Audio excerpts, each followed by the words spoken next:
if you have diversity in your organization, it will improve your bottom line. Simple as that.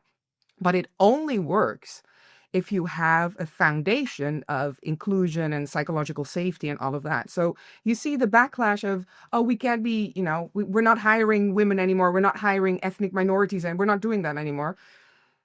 I'm not saying that they shouldn't hire them, but I'm actually okay with the programs being dialed back because I think the programs were incredibly inefficient. They were focused on saying, okay, let's just bring in more women. We want gender equality. Great. So then you have 30% women in your organization and an organization that's actually not ready for them. Real quick before we get into the interview. One of the first exercises I run with executive teams is mapping their business portfolio to visualize the current work in progress and how it aligns to the overall business strategy. Now, without exception, every time I run this exercise, the gap between the current state and desired state is far wider than every executive believed, hoped, or even imagined. I've put the exact template to use, how I do this, and made it free for all of you to download by following the link in the comments. Go get your copy and let me know how it goes. Now back to the show. Welcome back to the Unlearn podcast, where we challenge conventional thinking to unlock high performance and breakthrough innovation. Today, we're delving into the fascinating world of neuroscience, high performance teams, and the science about what makes people and organizations thrive. I'm joined by the brilliant Dr. Marcia Goddard, a neuroscientist, author, and keynote speaker who specializes in applying brain science to workplace performance and culture. From Formula One teams to Fortune 500 companies, she helps leaders understand how people think, work, and collaborate at their best. We first connected at the F1 race in Monaco, where high performance isn't just a goal, it's a necessity. And today, we'll explain what businesses can learn from these elite environments.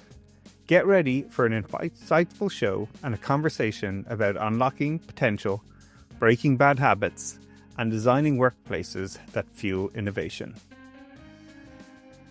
Enjoying the podcast? Don't forget to subscribe and follow us on YouTube. This way, you won't miss any episode, and it greatly supports our podcast. My career has been a combination of, I used to call it coincidences, but I don't think they were coincidences. I think you subconsciously focus on things and you work towards things. And I think the one thing that has helped me to create what I have created, which for me is the perfect job. I love what I do. I wake up every single day thinking, oh my God, I'm looking forward to today. So that's good. And it all started with me making the conscious decision to say yes to things. Because I was in academia.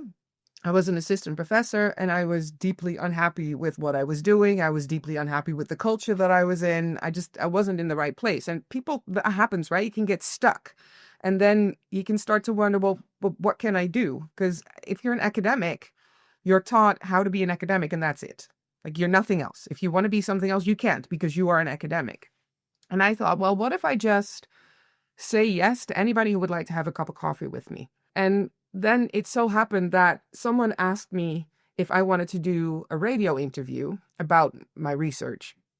And I was saying yes to everything. So I said yes. But this was a radio station with about 3 listeners. And one of those was probably a dog. So Great. Sounds like a podcast. It's good. I'm going to assume that this is going to reach slightly more people than that radio station, which was in someone's attic. That's it. 2 dogs is our KPI. Yep. Yeah. But I said yes. I went on that show.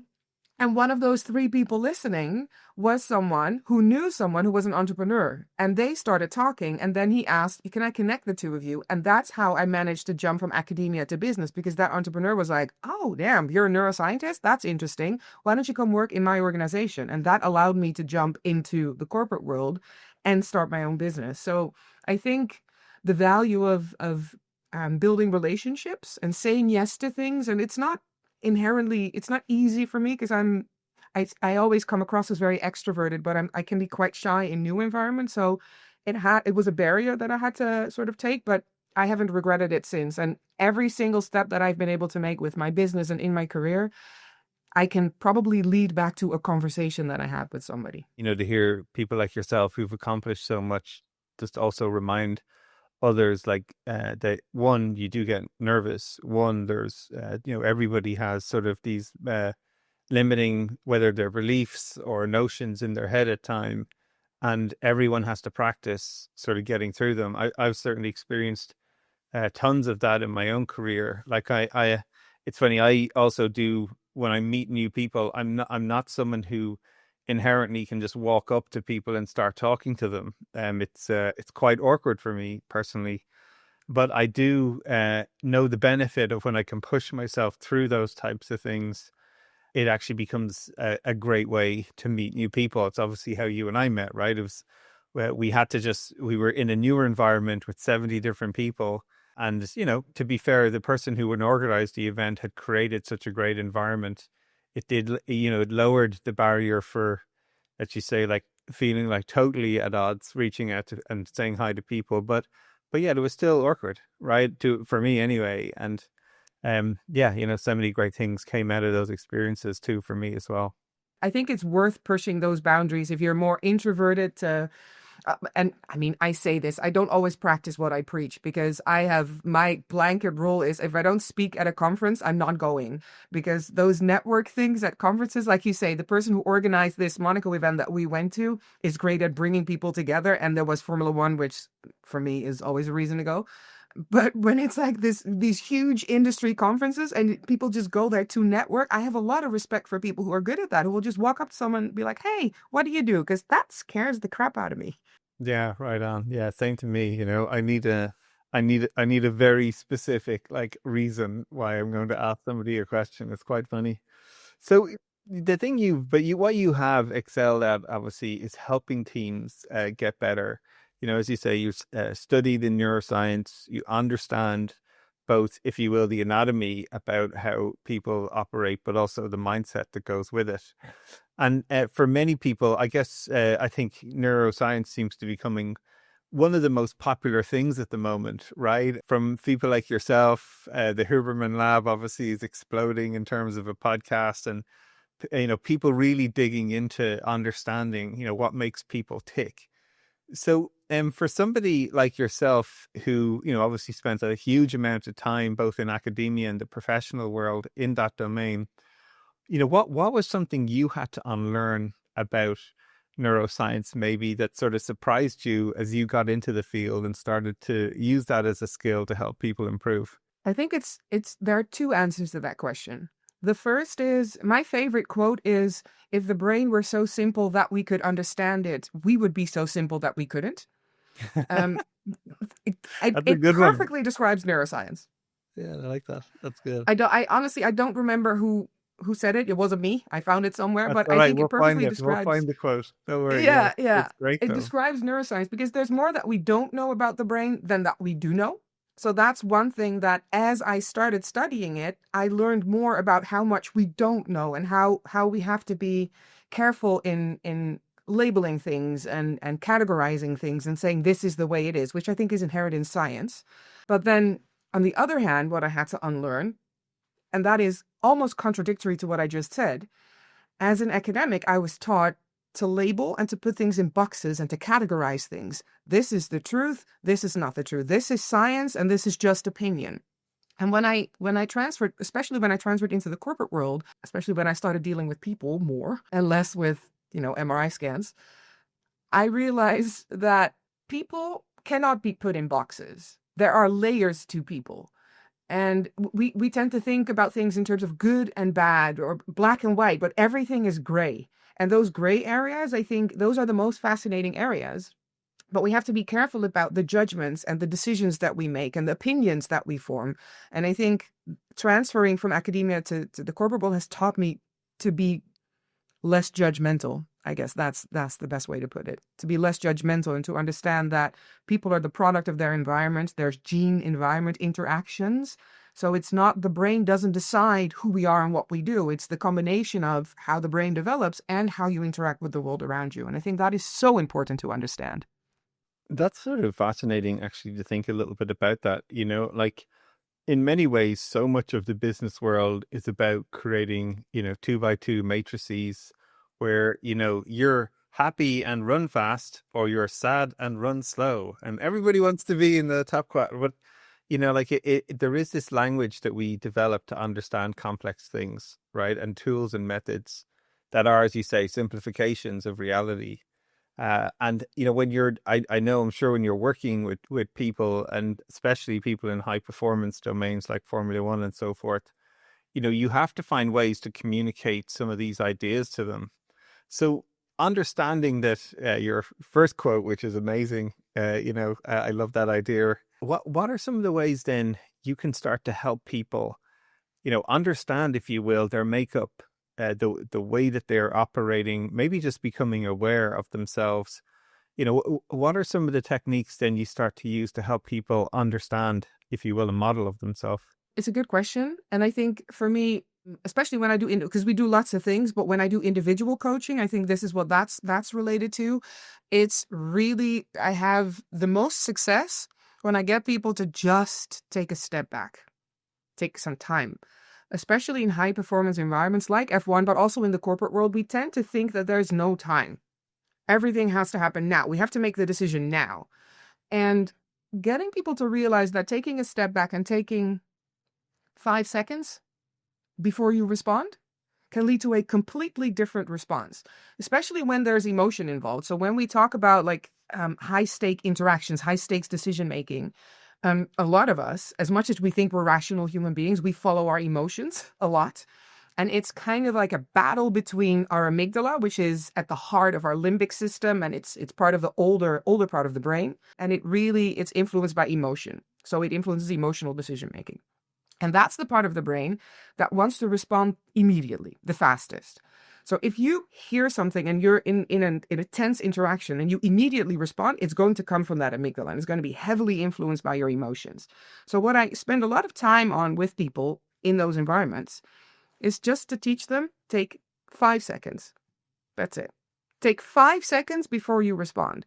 Because if you take 5 seconds, then you allow your thinking brain, which is the prefrontal cortex behind our foreheads, you allow that to activate, because that needs just a little bit more time to get all the information and start working. So if you take those 5 seconds, then quite often what you'll see is you get a completely different response that is often much more constructive and productive and will lead to better results. So I think I can summarize it as the power of reflection. If you want to optimize using your brain, then the power of reflection is undeniable.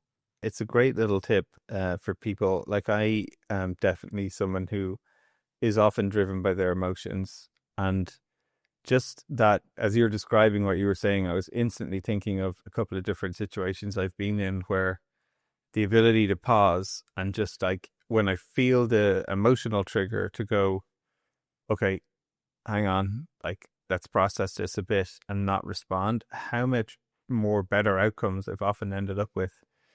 Only yesterday, I was on a call with someone, and we're designing this sort of new product in the studio, and it's an AI-driven product. It's quite complicated. It's building communities and connecting people, and they were explaining to me their entire process for how they build these things, and again, which was quite complicated and very thorough and impressive. Literally at the end of the call, then we were sort of like figuring out how to go forward with them. And one of the things I really liked about the person is, even after we had a discussion about, what the goal was, how they work, how we work, how we would work together, like, quite detailed, their ask was then to go and have time to reflect and come back in like 24 hours when they've really thought about the way they think they can contribute to the product and the way that they would not be able to. And I have to say, it was quite refreshing to hear someone do that, rather than sort of in that moment make the decision, because we had spent a lot of time talking about a lot of information and asked a lot of things of each other. And it was just nice for someone to see them do that, and in many ways, it's actually even improved my perception of their decision making, because they've, to your point, they're taking this reflection time to, like, really think about everything that would be involved in doing this before they come back. And that doesn't happen very often. It actually stood out to me so much that it's just an example that maybe recency biased, I don't know, but that is an example that just sort of happened to me yesterday. I love that. And you're absolutely right. It's the one thing that I get stuck on with organizations the most, because obviously I deal with behavior, right? And behavior change and brain behavior relationships. It's all the stuff that kind of takes time to implement. Yeah. Um, and when I see it going wrong, it's often because they'll be like, oh, let's do a session, let's do a workshop or whatever. And I'm happy to do the workshop, but the impact of that is not going to be you're going to walk away transformed and you're going to do everything differently. Like I'm not Tony Robbins. I don't have that power. Everybody say, yeah. Yeah, exactly. That's not how it works. It takes time and it takes a little bit of effort. And that's where it often goes wrong. But then it's almost like you're wasting your time, because then you spend half a day with me doing something that has zero impact. So there is so much power in reflecting. And like you say, they took a day to think about it. I don't think the world is going to end if you take one day to think about something. No, not at Usually all. it doesn't. We tend to tell ourselves that it will. We have to decide now, but usually that doesn't really happen. Yeah, no, it's you're right on, as you were reminding me. So let's talk a little bit then about teams, right? Because you do work at so many different levels, right? There's obviously individual coaching and these like little prompts about just reminding people to take 5 seconds, reflect before you respond. But maybe when you're working with teams, what are some of the things that people should be thinking about, or maybe need to be unlearned about driving performance in teams? The thing that I see the most at a team level, especially as organizations grow, like when it's a startup and it's 10, 15, 20 people and we can still all fit on one lunch table, everything's happy, everybody's fine and it's great and things are going fantastically. And then the organization grows and all of a sudden everyone's like, it just doesn't feel the same anymore. And it's not like it used to be. You get that whole, oh, I wish things were the way they used to be. Well, you can't, because if you scale up, things will change, right? So that's one. But what I see happening a lot in teams when they start to grow is communication goes awry. It's the importance of clarity in communication is, I cannot overstate that. If I had to pick one element of sustainable high performance at the team level, at the level of team dynamics, then I would say it's clarity in communication, so that whenever somebody enters the team, they understand this is what is expected of me, this is what I need to be doing, and this is what it means to be successful. And I think we unconsciously maybe assume that that'll happen by itself, or you'll onboard and you'll learn by doing. But again, as an organization grows, the things that you used to do, what you have to unlearn is we're no longer at that lunch table together. We're bigger now. There are leaders, there are management layers, and we need to communicate our decisions, because from a neuroscience perspective, what happens if people don't completely understand what is happening or why decisions are being made, then they will start to catastrophize. They will start to fill in the blanks for themselves. And that's where that emotional brain kicks in. And the emotional brain it's aimed at keeping you safe, keeping you alive. It's very primitive in that sense. So that emotional brain will tell you, this is the worst case scenario. Why don't you start preparing for that, so that when that happens, at least you'll be safe? But obviously that's not fantastic for team dynamics, because that's people walking around thinking worst case scenario all the time. So communication, transparency in communication is the thing that I would say is the most important factor for teams to remain successful as the organization changes. This resonates a lot. I just think in so many companies I've been in, whether they were in person or remote, the lack of communications of decisions with context is probably one of the things that slowed down businesses the most. And I think in the last company that I worked in, where we were in person, so it was like probably 2015. It's a while ago now. It's a shock. But one of the things that we always worked very hard on in that company is that, like, every month there was an all hands where the CEO would explain path forward, decisions that have been made with context. And then, even then they were quite interesting.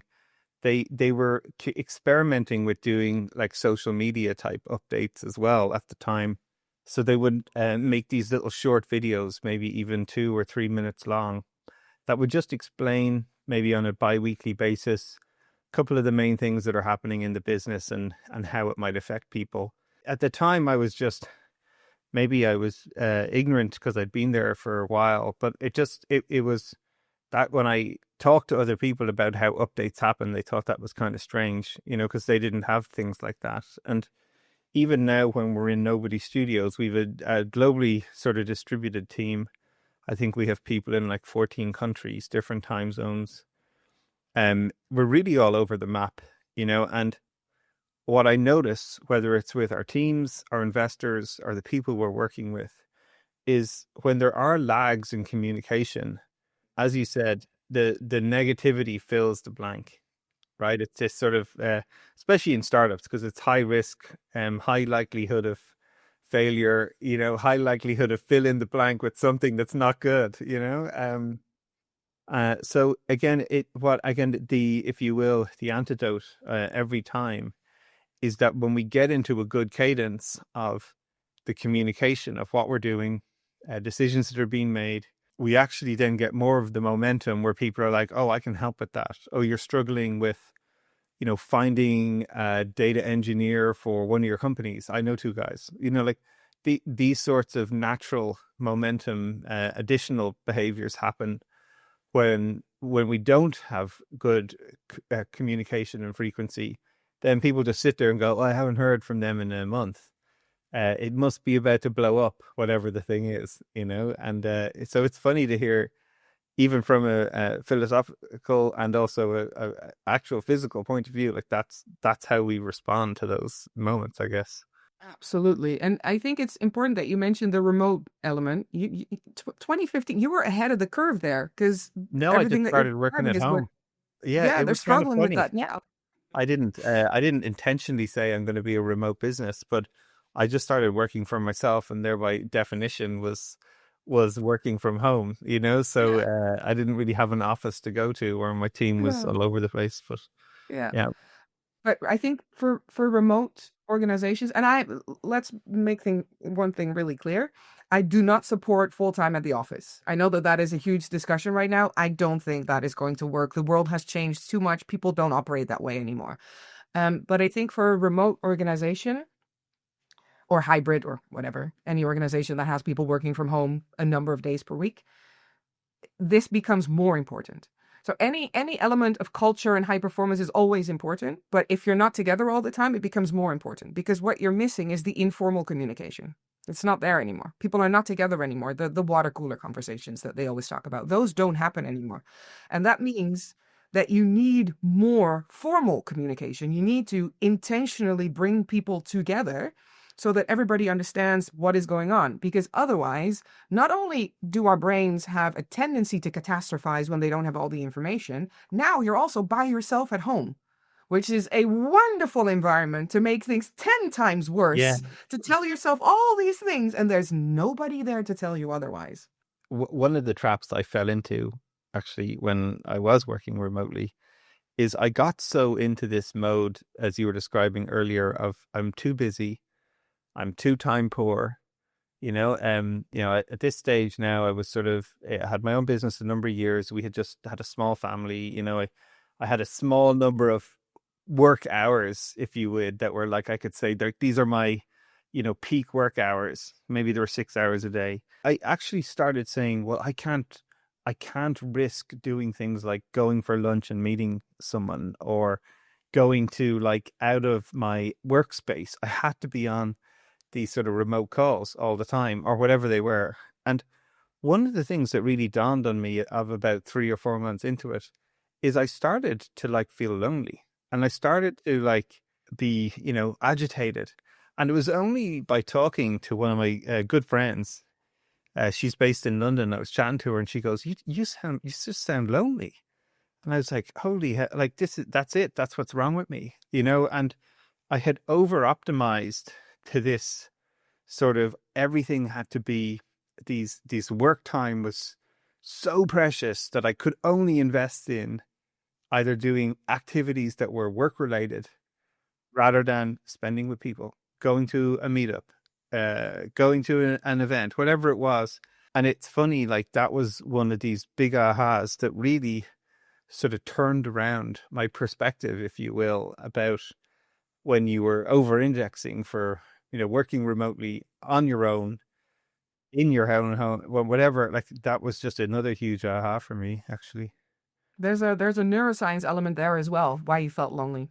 Because when you do remote meetings, when you meet people through a laptop, like what we're doing right now is incredibly weird. We're talking to each other, but our brain is like, what's going on here? Because we physically cannot make eye contact right now.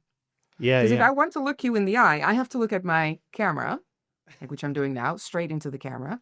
So now I'm looking you in the eye, but I'm not actually looking you in the eye because you're below. Like, and if I look you in the eye, I'm not looking you in the eye because I'm not yeah, looking yeah, at my camera. See? So our brain is constantly thinking, what the hell is going on here? What are you doing? So that's one element that requires more energy.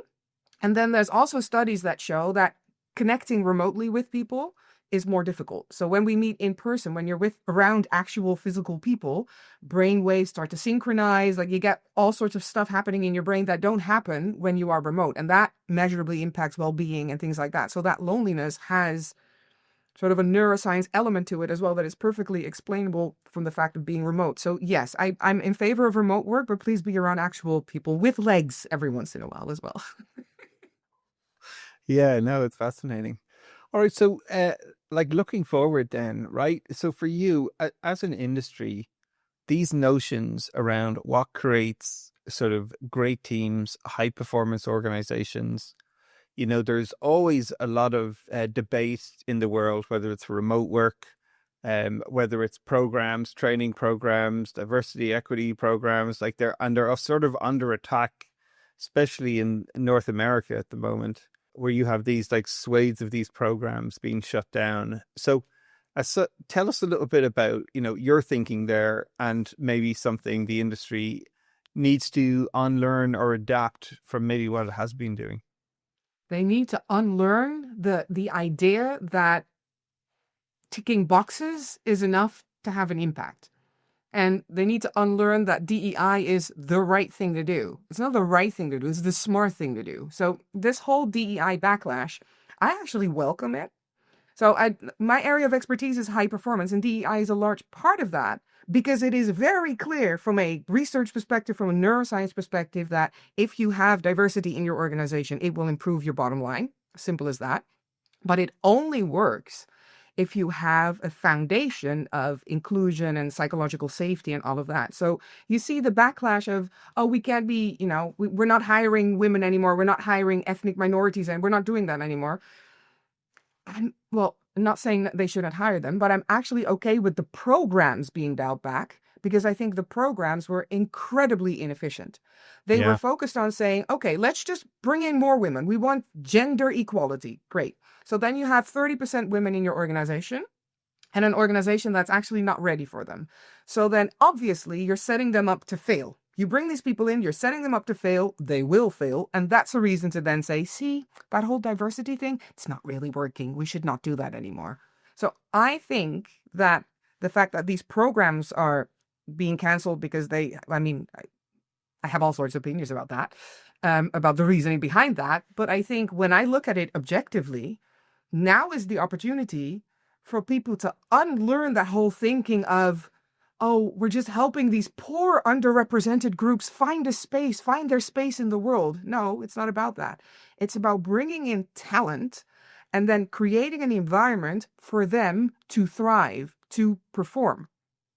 If you create an environment where different perspectives, it's not even about the diversity characteristics, it's about different perspectives, where those different perspectives are being seen and heard and respected and taken into decision-making processes, then you create an environment where the best ideas actually come to the surface, which will measurably impact the performance of your organization. The value of, for example, I always say the value of women is not in their boobs, it's in their brains. And I think that's what it should be about. It should be about what do people actually bring. So I don't really like it when they focus on diversity. I think you need to focus on creating a sustainable high performance environment that has a foundation of psychological safety. And then any diversity, whatever package it comes in that comes into your organization, will actually be able to show you their true performance. Yeah, no, I Thank you for like. coming to my TED Talk. Thank you. Yeah, no, thanks for performing it live on TV here. And like, there's a lot of what you're saying that resonates. I remember when I worked in a company, and it was like any training program, right? Whether we were teaching people agile software development or how to be a better leader, the programs that were always sit people down for an hour or 4 hours or 6 hours and, tell them a whole load of content and then walk out the door resulted in, I would say, next to zero impact in change in behavior. And yet, when businesses had systematized this type of experience, whether it was they thought about the type of characters that they wanted to hire, they thought about the type of culture they wanted to create, and how to make people successful when they first joined. And so ThoughtWorks was the last company I worked with, and we had the highest percentage of female developers of any company in the world. It's like 30%, which was, and we used to win all these awards because we would also publish the statistics and the data about who was being hired and this sorts of thing. But by doing that, it was a signal to people that this is a safe place for people of different backgrounds, religious belief, ethnicities to be. And it was a system that was designed to support those different backgrounds. And that's actually what allowed it to work. Now, it still wasn't good enough, but it was systematized. So maybe you can share a little bit where people who are listening to this show now, who probably did the tick box transformation type effort, like what are some of the characteristics that you would recommend if they're trying to refine, reboot, whatever it is, their programs? What are some of the things that they should be doing? I think it needs to be a shift from the D of the DEI to the I, so the inclusion part. I think if you start to focus on and what it truly is, because a lot of times I'll see inclusion being defined as, oh, you're able to bring your whole self to work. What the hell does that even mean? I don't bring my whole self to work ever. I mean, if I bring my whole self to work, I'll be in my pajamas judging everybody all the time. So we don't want that. So I think it should be focused on creating an environment that is comfortable with change. It's about creating an environment where discomfort, so not being comfortable in a decision-making process, is accepted as that's just the way it is. Because if you have different perspectives that come together to make a decision, then there will be friction, obviously, by definition, because you have different perspectives. And if you can create an environment of constructive conflict resolution, then you create an inclusive environment. And then, again, it doesn't matter the package that people come in, their brains and their perspectives will be taken into account. And it won't become toxic. And it also won't become an environment where people who do think differently are like, okay, I'll just sit back and not say anything because my opinion isn't valued anyway. So focus on being comfortable with change, accepting discomfort, and working on constructive conflict resolution. Those three elements should be at the core of any program related to DEI. Instantly when you're saying that, the thing I keep thinking of is Jeff Bezos had this philosophy that they would talk of disagree and commit at Amazon. And it was a way where, it was easy for people to get in this deadlock of sort of, trying to outmuscle or outmaneuver or whatever people when there were conflicted decisions.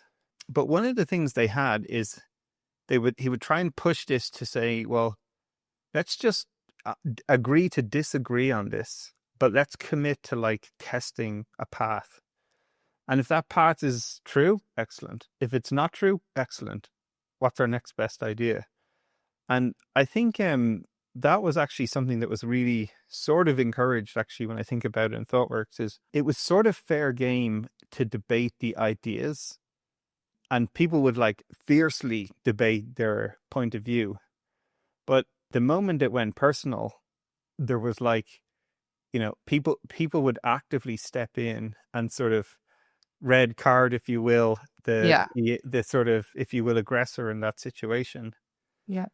So it created this very interesting type of culture where, like, I had massive rows with people, but then we'd go and have a beer straight afterwards, and it was all good, and that it didn't matter, like, if they were male, if they were female, it's like it didn't matter. It was like you had to learn how to defend your position or your viewpoint. Exactly. And maybe not even defend, it feels wrong, but certainly argue your point. Yeah.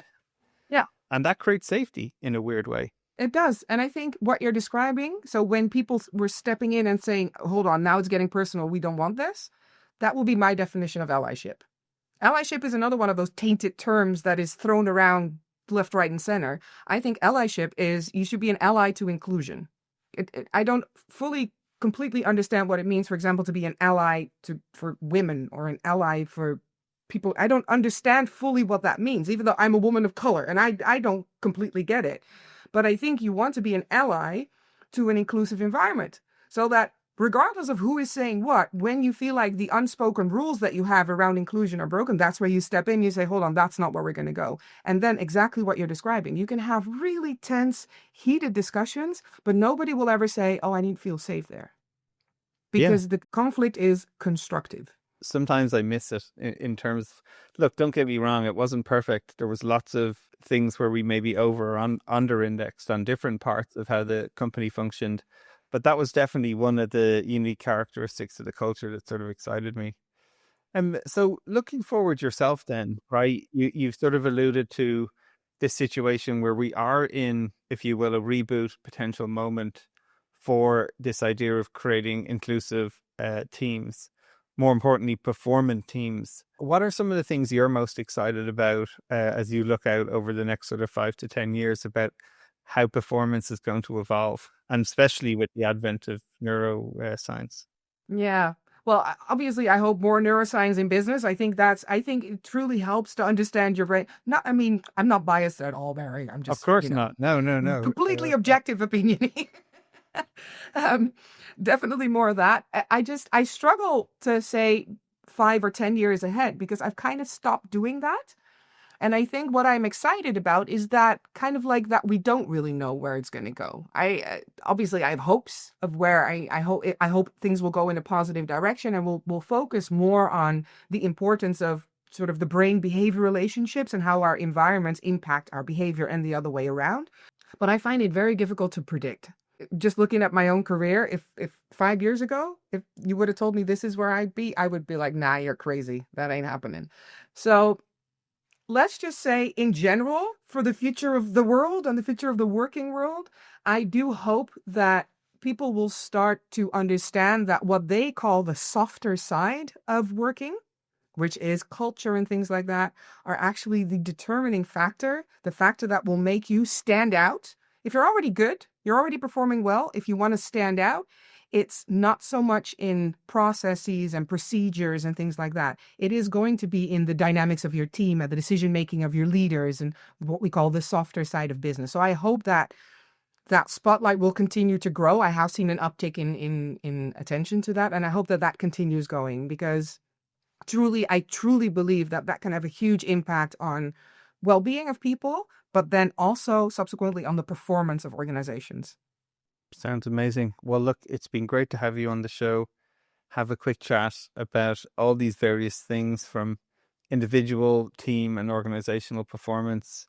Sharing your own story and experience, super helpful to hear all of that. And yeah, maybe we'll look forward to having you back on the show again. Likewise, thank you very much for having me. Thanks so much for listening. If you found this episode useful, make sure you subscribe on Apple Podcasts, Spotify, or your favorite podcast app. Please consider leaving a rating or a review as it helps others find our podcast. For more episode and details about the show, visit barryoreilly.com, and we'll see you on the next episode.